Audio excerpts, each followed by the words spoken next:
boa noite a todos. A partir de agora, não vejo mais vocês, então, boa noite a todos.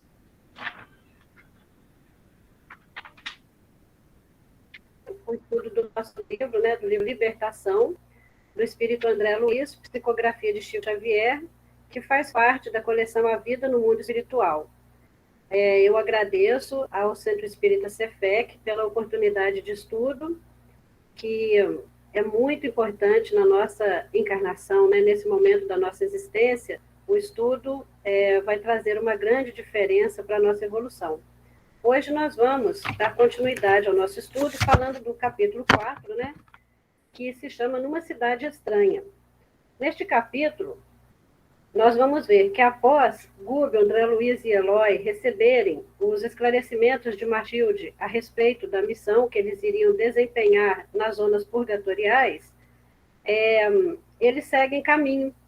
Então, de acordo com as instruções de Matilde também, eles deveriam, chegando lá, procurar pelo sacerdote Gregório e utilizar o nome de Matilde, dizer a ele, a Gregório, que eles estão lá em nome de Matilde, e se mostrarem bastante prestimosos, bastante serviços, para que eles possam desempenhar bem a missão. Essas instruções de Matilde vão auxiliá-los muito. Mais a tempo nós vamos percebendo por quê. Então, eles seguiram o caminho deles, né? E após a travessia de várias regiões em descida, com escala por diversos postos e instituições socorristas, penetramos vasto domínio de sombras. Essa é a fala de André Luiz. E ele utiliza aqui o termo, né, está grifado no livro também, em descida. Ora, essa descida, gente, não é aquela descida em relação assim, como se a gente fosse descer do elevador, sabe? Descer em elevador, né? De um andar para outro. Mas sim, é uma descida que se refere à mudança de vibração, a que eles vão se submeter para chegar ao destino deles. É uma mudança no estado vibratório, porque eles saem de uma região onde eles têm o perispírito numa zona mais leve, né, uma zona mais fluida, e vão passar para um estado mais denso, mais pesado de atmosfera. Então, é isso que ele está dizendo para nós com a questão de em descida. E nesta descida, né, nesse caminho que eles fazem, eles vão passar por diversos postos e instituições socorristas. Então, olha, entre aquela região onde eles estavam, né, e a região para onde eles vão, existem vários planos vibratórios que eles vão atravessar, certo? Bom, essa questão dos vários planos vibratórios, ela nos lembra muito, nos remete à questão dos diferentes estados da alma na erraticidade. Para relembrar somente, a erraticidade é o estado em que o espírito se encontra após a desencarnação, certo? Então, quando nós estamos aqui no plano material, né, nós estamos tensos, né? Este é o nosso corpo, essa aqui é a nossa vivência. Porém, quando nós desencarnamos, o nosso espírito se encontra neste estado que nós chamamos de erraticidade. E no Evangelho segundo o Espiritismo, no capítulo 3, nós temos essa instrução. A casa do Pai é o universo. Essas palavras de Jesus também podem referir-se ao estado venturoso ou desgraçado do espírito na erraticidade. Enquanto uns não se podem afastar da esfera onde viveram, outros se elevam e percorrem o espaço e os mundos. Enquanto alguns espíritos culpados erram nas trevas, os bem-aventurados gozam de resplendente claridade e do espetáculo sublime do infinito. Gente, a questão aqui, enquanto alguns espíritos culpados erram nas trevas, este errar é peregrinar, certo? Eles não estão lá cometendo erros, não. Eles estão peregrinando nas trevas. Por quê?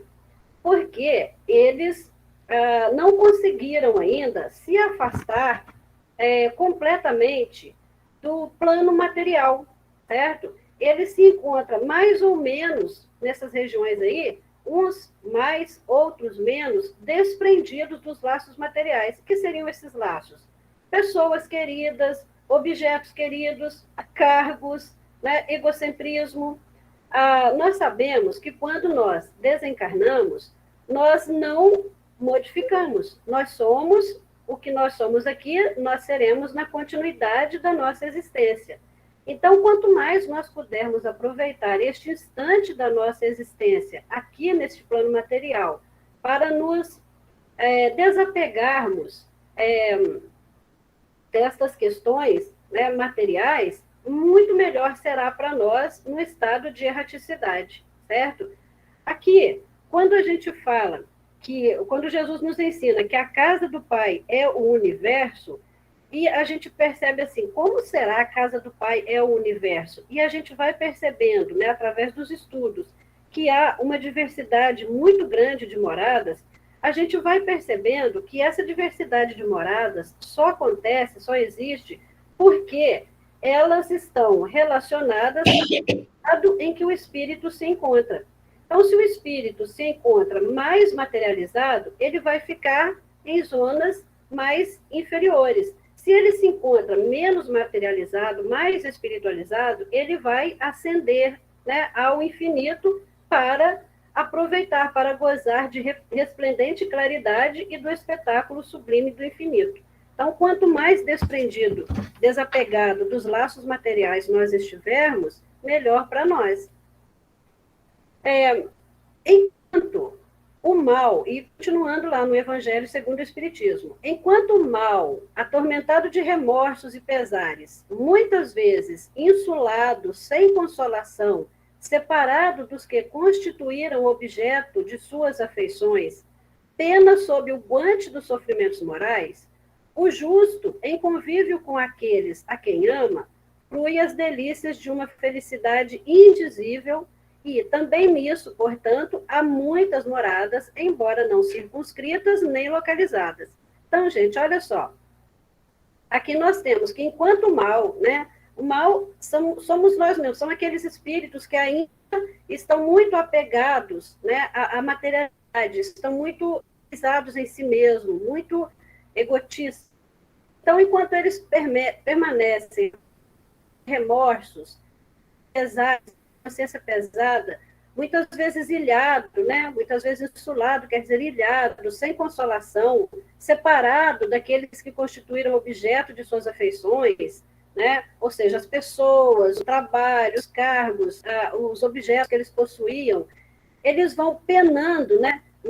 Nesse guante, né? Esse guante é uma luva de ferro, né? Então eles vão penando sob essa mão de ferro dos sofrimentos morais, porque a consciência da gente, ela não dá trégua nesse instante, né? A nossa consciência, no nosso perispírito, estão gravadas todas as nossas atitudes, tudo que nós fizermos nesta existência, ou que nós fizemos em outras existências, fica gravado no nosso perispírito, certo?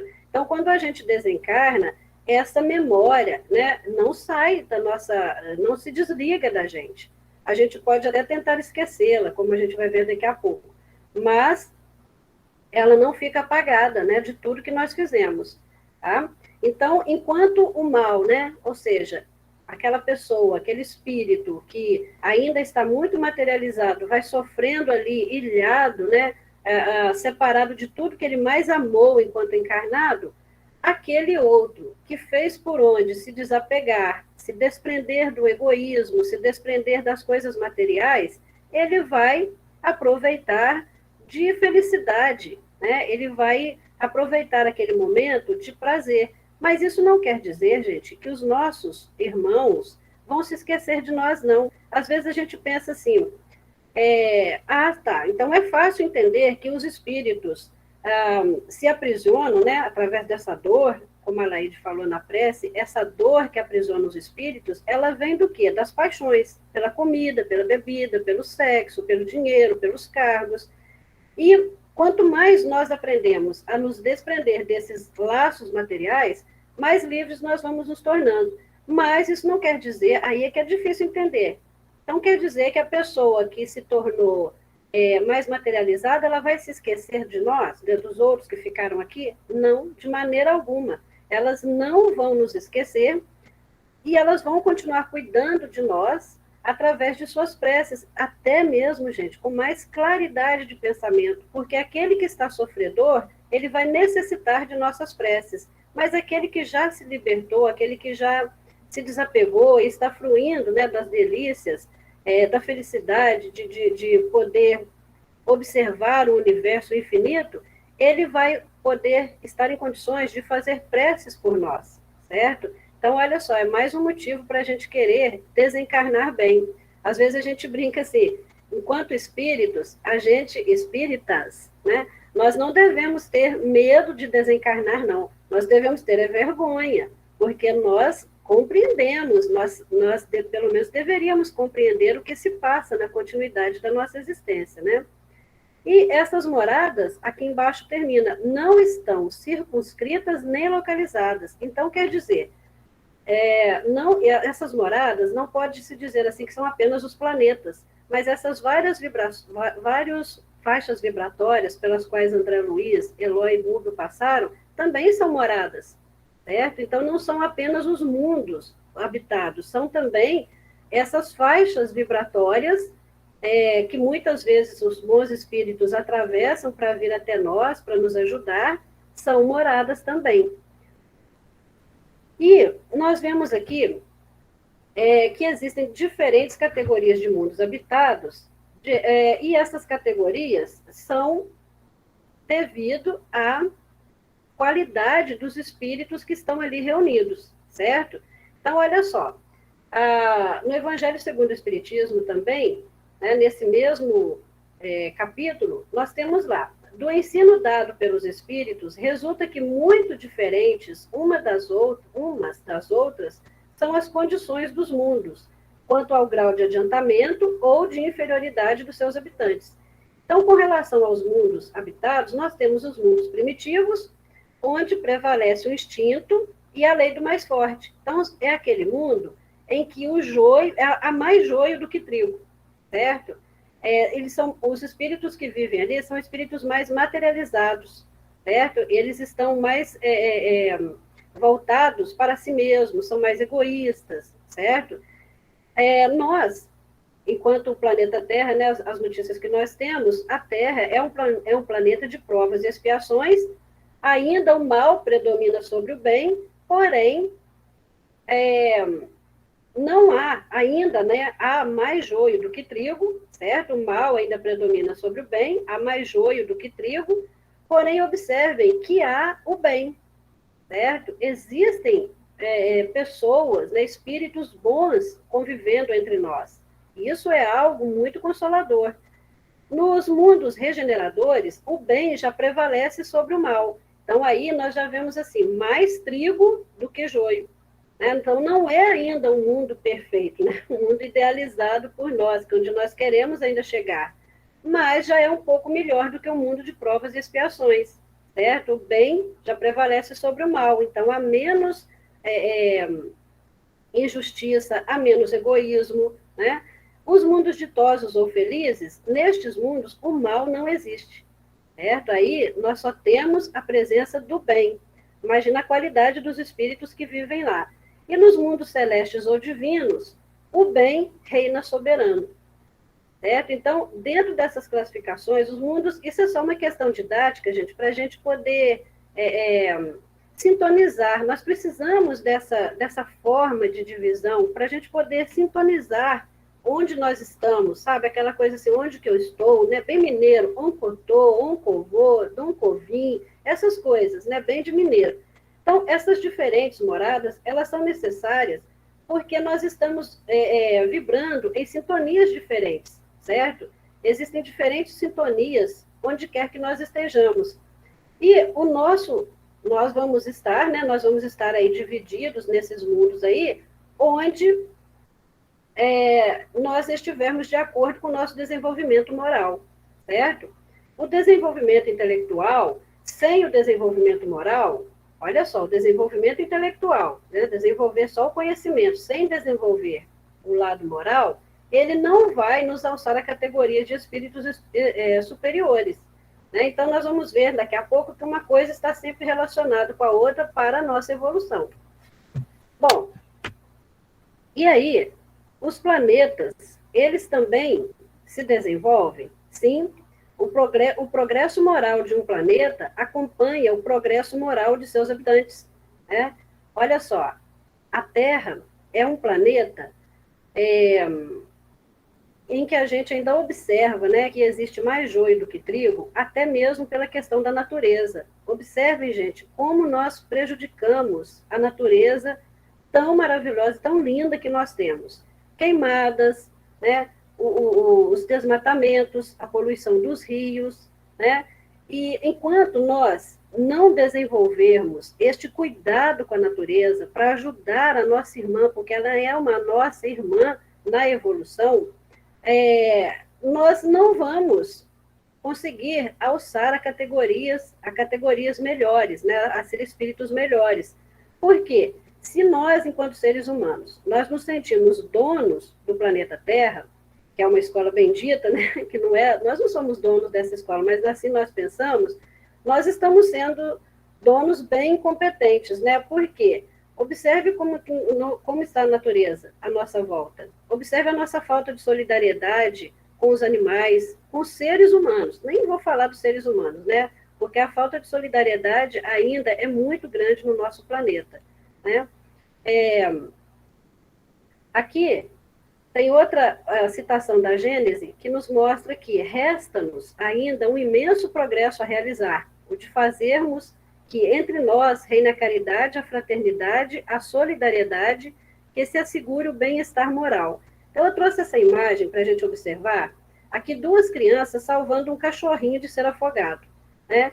Essa imagem viralizou na internet e foi para mim um grande exemplo de solidariedade, porque o menininho de cima está agarrado na grama, né, e eles utilizando a bolsa ali para o outro alcançar o cachorrinho, correndo um risco muito grande de os dois caírem dentro do canal. Mas eles pensaram nisso naquele instante? Não, eles só pensaram em salvar o cachorrinho, uniram forças e foram à luta.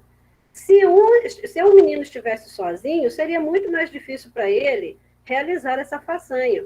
Mas os dois entraram em acordo e decidiram salvar, e conseguiram, graças a Deus, salvar o cachorrinho.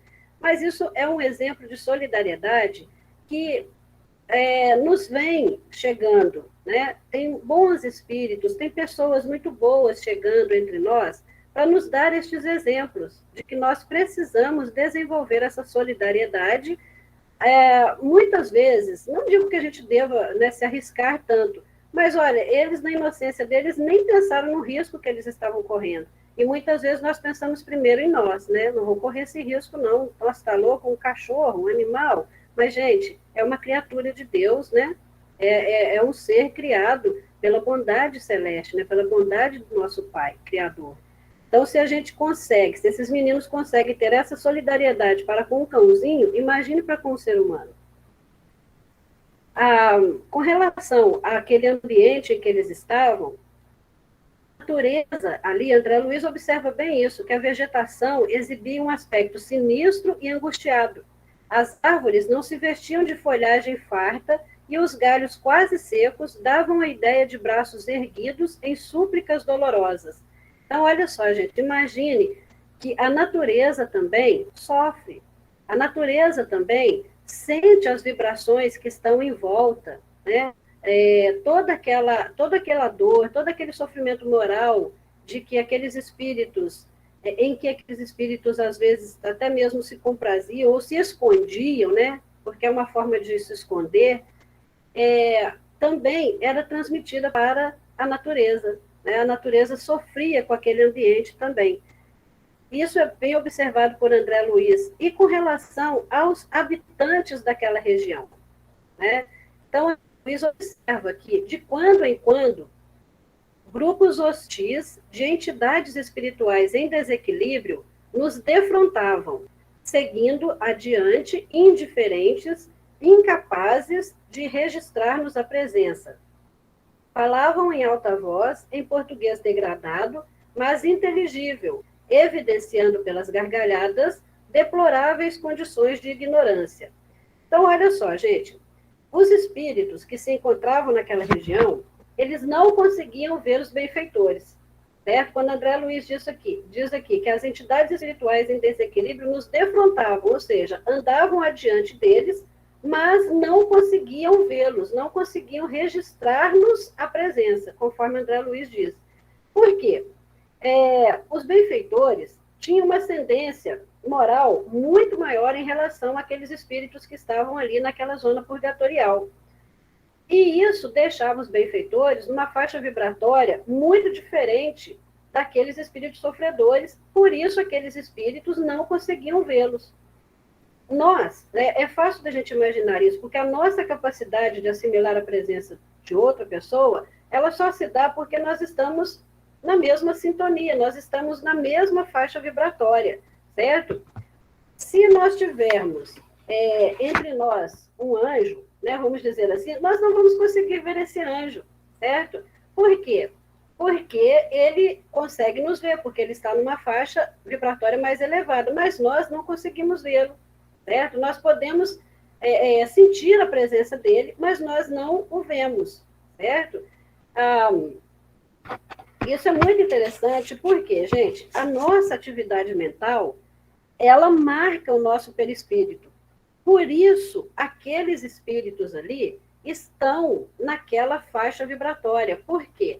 Quando eles estavam encarnados, eles se compraziam nos deleites materiais, eles se compraziam no erro, e agora que eles estão na erraticidade, eles sentem medo, sentem vergonha, porque eles sentem que eles são presas de si mesmas. Né? Eles têm medo de serem perseguidos por aquelas pessoas a quem eles prejudicaram, e eles sentem vergonha diante da sua consciência, né? Sabendo, gente, disso, é que nós precisamos tomar muito cuidado, porque o nosso perispírito é como se fosse o HD. Ele vai guardar ali todas as informações de tudo que nós fizemos e pensamos. Todos os nossos atos e pensamentos ficam registrados no nosso perispírito. E quando nós passamos para a erraticidade, o nosso perispírito é que vai se mostrar. Então, o nosso corpo astral será o que o nosso perispírito apresentar. É uma coisa bastante interessante aí. Então, eu vou deixar isso aqui para a Rita dissecar mais no estudo dela, porque está bem interligado. Da mesma maneira que André Luiz, Gúbio e Eloy não conseguiam ver Matilde, né, no capítulo anterior, Matilde se materializou através da ajuda de 10 espíritos, né, que estavam lá naquela região mais elevada, né, num plano mais elevado. Ela ainda precisou de 10 médiuns para que ela se materializasse, se deixasse ver por eles. Olha só. Então, é muito importante a gente observar essas questões que os espíritos nos ensinam. Bom, seguindo aqui, nós vamos ter que prestar atenção também na escala, né, dos espíritos. Porque existe uma escala para fins didáticos, sim. Tá? Então, olha só, os espíritos pertencem a diferentes classes e não são iguais, nem em poder, nem em inteligência, nem em saber, nem em moralidade. Isso está no Livro dos Espíritos, na introdução ao estudo da doutrina espírita, no item 6. Então, olha o que acontece aqui com os espíritos, né? Com essas categorias dos espíritos. É só para fins didáticos, né? Como a gente viu lá na questão dos mundos, os espíritos, eles pertencem, né, a 3 categorias. Na terceira categoria, nós temos os espíritos imperfeitos, aqui representado, né, por uma pirâmide, aqui na base da pirâmide, nós temos os espíritos imperfeitos, que são aqueles espíritos, a marca desses espíritos é a predominância da matéria sobre o espírito, e eles ainda têm uma propensão para a prática do mal. No centro da pirâmide, nós temos os bons espíritos, e o que predomina nesses espíritos é o espírito sobre a matéria. Então, eles já estão mais espiritualizados e menos materializados, enquanto os imperfeitos estão mais materializados do que espiritualizados. E os bons espíritos também são marcados pelo desejo do bem, desejo, né, de fazer o bem. No ápice aqui da pirâmide, nós temos os espíritos que estão em grau supremo de perfeição, que são os espíritos puros. certo? Então, só para a gente dar uma olhadinha rapidinha nessa questão aqui dos espíritos, né, dessa divisão, dessas classes dos espíritos, nós vamos ver que eles estão divididos em 10 classes. Essa 10ª classe, que está aqui, né, na ordem dos espíritos imperfeitos, onde predomina a matéria sobre o espírito, nós vamos ter os espíritos impuros. São aqueles espíritos que já têm uma inclinação para o mal. Eles gostam de insuflar a discórdia, eles gostam de deixar de trazer desconfiança para os ambientes em que eles estão, né? Eles se fingem de bonzinhos para mascarar, para melhor enganar. Na 9ª classe, nós temos os espíritos levianos, né? O que são levianos? O que é uma pessoa leviana? É aquela pessoa que age sem pensar nas consequências. Então, estes espíritos levianos são aqueles espíritos ignorantes, maliciosos, que se intrometem em tudo sem pensar nas consequências, né? Eles são inconsequentes. Na 8ª classe, nós temos os espíritos pseudo-sábios.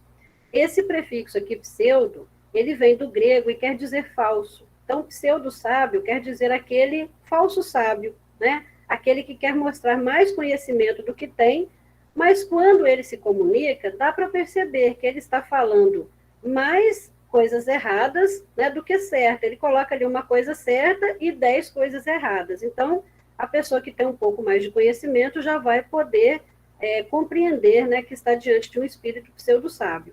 Os espíritos neutros são aqueles espíritos, como diria minha amiga Rita, que não fede nem cheira, né? São aqueles espíritos assim, que não são tão bons para praticar o bem, nem tão ruins para praticar o mal, certo? Eles não se elevam, né, acima da condição vulgar da humanidade. Eles não têm mais moral, né, mais desenvolvimento moral, nem intelectual do que a maioria dos seres humanos. E aqui embaixo, nós temos, na 6ª classe, nós temos os espíritos batedores e perturbadores. Estes espíritos não têm uma característica que os distinga, né, em relação aos outros, porque eles podem estar entre os impuros, os levianos, os pseudo-sábios e os neutros. Estes espíritos, eles se caracterizam por se manifestarem de forma ruidosa, né? Eles se manifestam por efeitos físicos, como pancadas, movimento, deslocamento de objetos sólidos. Então, esses espíritos batedores e perturbadores, eles podem estar aqui entre qualquer um dessa classe dos espíritos imperfeitos. E uma coisa muito importante aqui, gente, esses espíritos não estão assim, a gente não vai conseguir identificar que o espírito é desta ordem ou daquela, já que a gente vai ver isso. Por quê? Na 5ª classe, no meio aqui da pirâmide, nós temos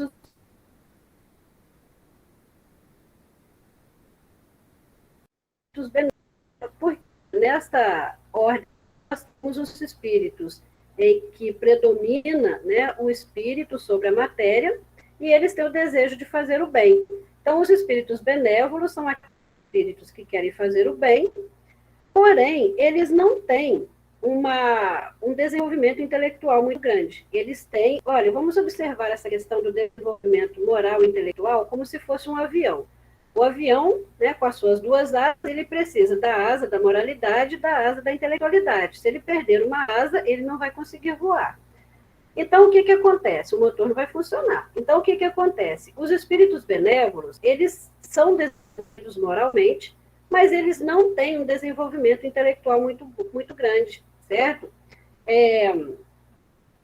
Isso é algo que precisa ser observado por nós, gente. Olha, a doutrina espírita está sempre mostrando para a gente que nós temos que estudar, nós precisamos estudar. A educação é a chave para o desenvolvimento, né, de toda criatura, o desenvolvimento moral.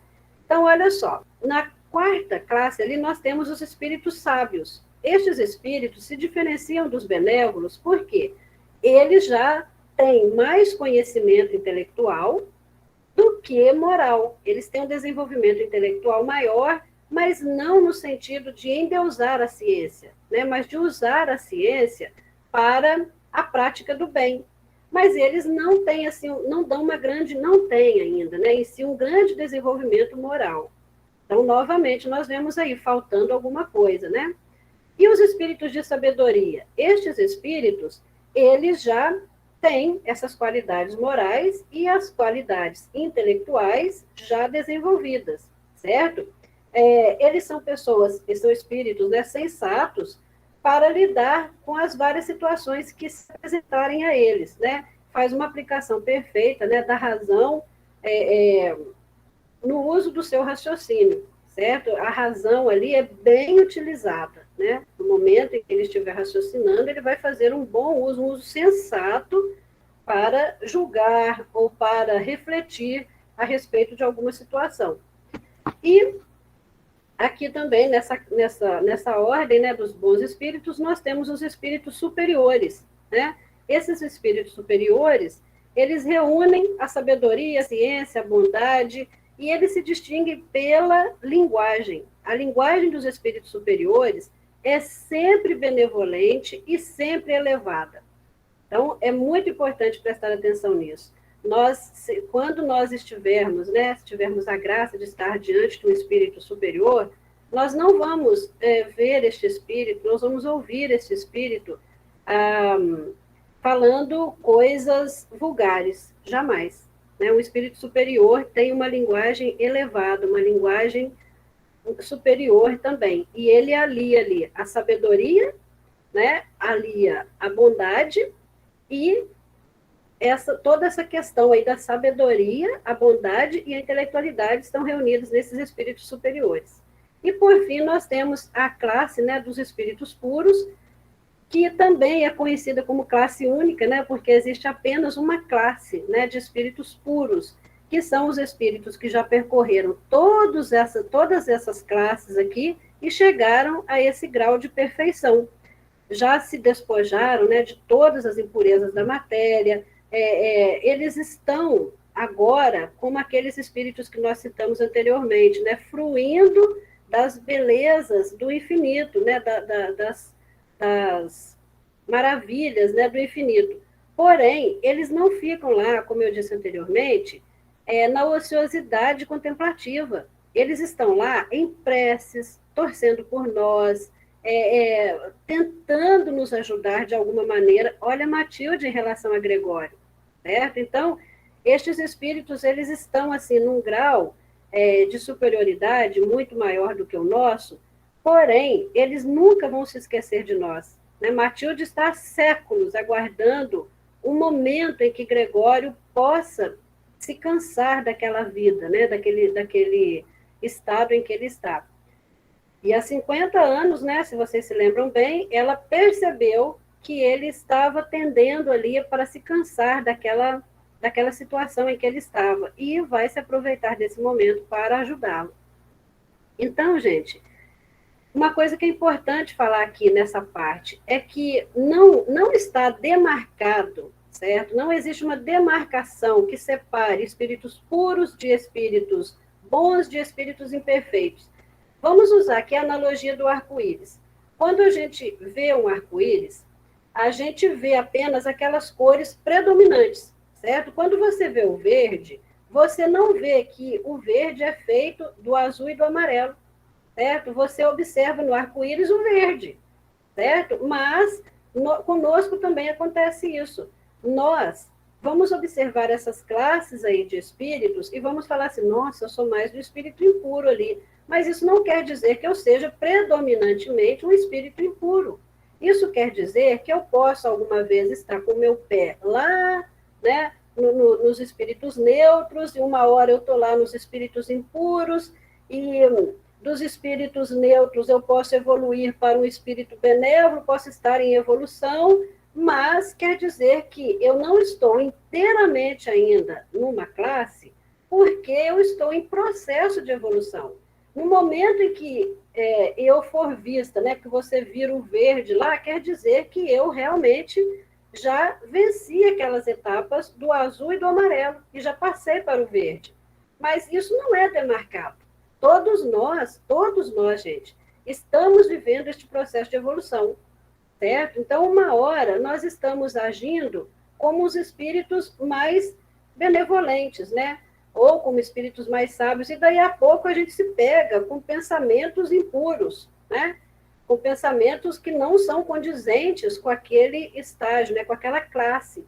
E aí é o momento da gente parar, refletir, né? Colocar o pé no freio ali e voltar atrás, consertar, corrigir. Existem alguns exemplos, assim, muito simples, né? Que a gente, às vezes, pode utilizar. Olha, você vai ao supermercado e o caixa do supermercado te dá um troco a mais e você chega em casa que você vê, certo? E você já desenvolveu essa questão da moralidade de não se apropriar do que não é seu, de não ficar com aquilo que não é seu. E aí você fica com aquele peso na consciência e fala assim, oh, meu Deus, eu tenho que voltar lá, mas eu não posso voltar lá agora, eu tenho compromisso. O que eu faço? Ora, gente, guarda aquele dinheiro a mais que pertence ao supermercado, pertence ao caixa, que vai fazer falta para o caixa depois, guarda esse dinheiro na próxima oportunidade que você for lá, procure, né, o gerente, procure o caixa, se você o conhecer, devolva. Fala assim, olha, naquele determinado dia você me deu esse dinheiro a mais aqui, eu estou te devolvendo, sabe? Então é uma questão assim de você falar assim, poxa, eu tenho como corrigir as minhas atitudes. Eu tenho sim, né? Eu não preciso ficar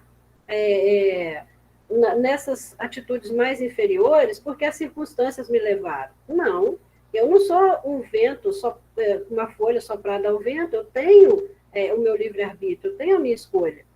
Então, seguindo, nós vamos ver aqui que nós vivemos num processo de educação, né? O Eloy, para variar, né? O Eloy, no outro capítulo, ele também já fez essa pergunta, por que Deus permite semelhante absurdo, né, com relação às pessoas que vivem ali, né? Por que aquelas pessoas estão daquela maneira, sofrendo daquele jeito, né? Ninguém pode fazer nada, então por que Deus permite aquilo tudo? E aí Gúbio responde a ele com muita força, né, que Deus permite para que a criatura aprenda a integrar-se na ordem eterna que preside a vida universal. Então é preciso que nós aprendamos isso. Se o Senhor visita os homens pelos homens que se santificam, corrige igualmente as criaturas por intermédio das criaturas que se endurecem ou bestializam. Então, olha só, se Deus nos visita pelos espíritos bons ou pelos espíritos puros, né, para nos ajudar, os espíritos que se santificaram, vamos dizer assim, se ele nos visita por estes espíritos para nos auxiliar, ele também faz uso desses irmãos que se endureceram, que se bestializaram, né, que se cristalizaram no mal, para ensinar aos outros, certo? Então, vai chegar um momento em que o irmão que está ali do lado de um sofredor vai entender, vai falar assim, poxa, eu posso sair dessa situação, eu tenho como sair dessa situação. E é interessante, gente, também observar nessa parte que André Gúbio informa aos seus colaboradores que ali naquelas zonas purgatoriais existem vários irmãos que estão ali em trabalho, várias equipes que estão ali em trabalho de socorro, porém eles também estão sendo vistos por eles na mesma faixa vibratória. Porque se eles se mostrassem limpos, né, brilhantes, sem nenhuma mazela física, o que ia acontecer? Os espíritos adoentados, sofredores, iriam se afastar deles de vergonha. Né? Então, o espírito que é superior, ele não se impõe, ele não se coloca à frente de nós, diante de nós, pela sua superioridade. Ele vai se colocar a nós em pé de igualdade. Porém, nós vamos perceber a superioridade daquele espírito ali quando ele falar conosco, né? Quando ele nos dirigir a palavra.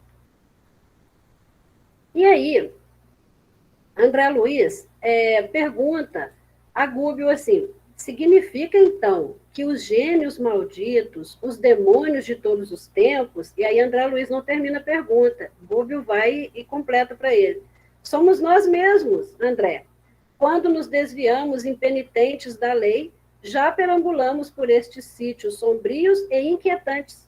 Então, olha só, naquela escala da pirâmide que nós vimos lá, dos espíritos imperfeitos, e até chegar aos espíritos puros, o Livro dos Espíritos nos mostra que Os espíritos puros são aqueles que já passaram por todas aquelas classes e chegaram lá, né? No ápice da pirâmide de espíritos puros, como espíritos puros.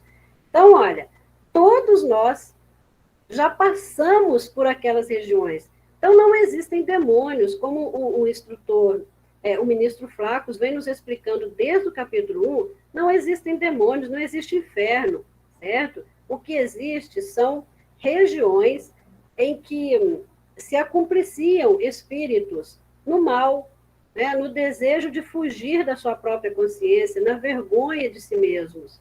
Então, nós já perambulamos por estes mundos, nós já passamos por lá, e hoje nós estamos aqui. Então, o que nós temos que fazer? Agradecer muito a Deus pela sua imensa misericórdia e seguir melhorando, tá? Nós temos obrigação de estudar e de nos desenvolver moralmente para evoluir. Isso é o mínimo que nós podemos fazer diante de tanta bondade que Deus nos oferece, certo? Então, olha só, vamos ficar ligados nisso aí, gente, porque a evolução não dá saltos. Você não deixa de ser um espírito puro, um espírito imperfeito, e passa a ser espírito puro, assim, numa encarnação, de jeito nenhum. Nós vamos passar por várias etapas até nós conseguirmos chegar à angelitude, certo? Então, a evolução não dá salto. Nós fomos criados simples e ignorantes, estamos em processo de evolução, certo? E a decadência da forma daqueles seres, né, daquela região purgatorial, é a decadência moral deles, certo? É o perispírito se apresentando, certo? O perispírito se apresenta com aquela decadência moral, porque é a decadência em que o espírito se encontrava aqui no mundo material. Então, quando desencarnamos, tudo transparece, o perispírito mostra quem nós somos. É o nosso perispírito ali, é o nosso espelho, nós não vamos esconder, né, daquilo que nós somos, certo? Agora, como é que a gente faz para a gente modificar? Né? Fica essa questão. Através de algo que simples não é através da vontade. Emmanuel, um livro que nós estamos estudando também, o livro Pensamento e Vida, Emmanuel nos traz essa mensagem no capítulo 2, que se chama vontade. Sem ela, né, ou seja, sem a vontade, o desejo pode comprar ao engano aflitivo séculos de reparação e sofrimento. Então, olha, se nós não tivermos vontade, o desejo pode nos fazer errar, né, nesses mundos mais inferiores, com aflição durante séculos. A inteligência pode aprisionar-se na enxovia da criminalidade, a imaginação pode gerar perigosos monstros na sombra, e a memória, não obstante fiel à sua função de registradora, conforme a destinação que a natureza lhe assinala, pode cair em deplorável relaxamento. E por que a memória cai em relaxamento? Pela vergonha, né? Porque às vezes a gente sente que é melhor esquecer do que enfrentar, não é? Então, somente a vontade, essa força, né, motriz, essa força que a gente gera dentro da gente, quando a gente sente que há necessidade de mudar, é somente a gente fazer uso da vontade. Ela está em nós. Nós podemos fazer uso dela. E aí, gente, a gente se pergunta assim, mas o que vai ser de Gregório? O que vai acontecer com Gregório, né? Ora, Gregório cometeu hediondos crimes da inteligência, especializou-se depois da morte em oprimir ignorantes e infelizes, chefia condenável falange de centenas de outros espíritos desditosos, agravou dívidas clamorosas trazidas da insânia terrestre, conforme nos disse Matilde. E aí, olha só a imagem de Gregório que se registrou na minha mente. Ele está lá, na erraticidade, e ainda se sente, né, conforme descrito por André Luiz, sentado em um trono, com um escabelo para descansar os seus pés, com roupas que são espalhafatosas, né, até para um sacerdote. E ele se encontra, olha só, onde o trono dele se encontra, se está colocado, ele se encontra ainda acima, né, colocado sob um tablado, para mostrar assim que ele está acima daqueles que se aproximarem dele, certo? Então, o Gregório ainda se vê nessa posição de grande chefe, de grande comandante, certo? Mas existe chance de mudança para ele? É claro que existe, gente. Claro que existe chance de mudança para Gregório. Né? Vamos nos lembrar de uma coisa: o mal cansa. Chega uma hora que a gente se cansa de fazer o mal.